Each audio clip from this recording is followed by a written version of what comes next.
भरल पंडाल में घटना एगो कोई लगे रे भाई भरल पंडाल में घटना एगो कोई लगे छोरा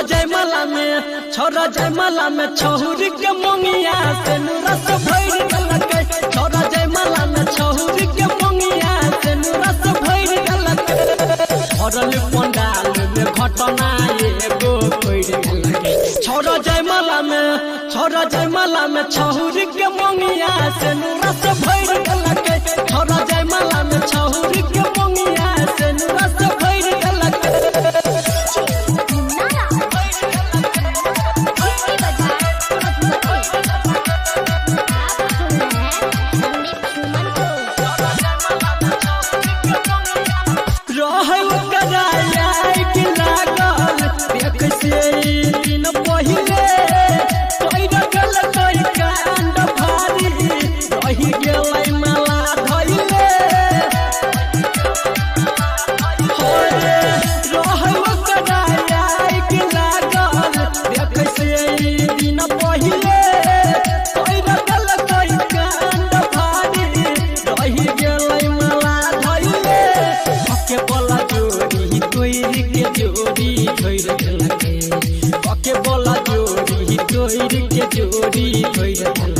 छोरा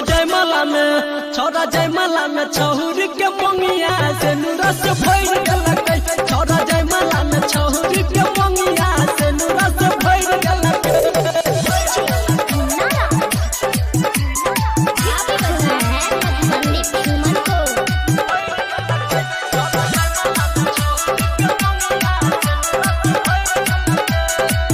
आजू बाजू सब जान गेले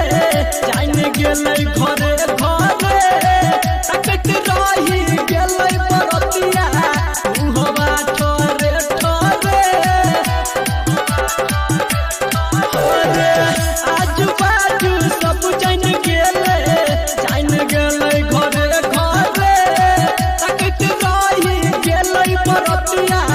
मुहवा ठोरे संदीप पशु मनोहर भजन देखिए के छोड़ लगे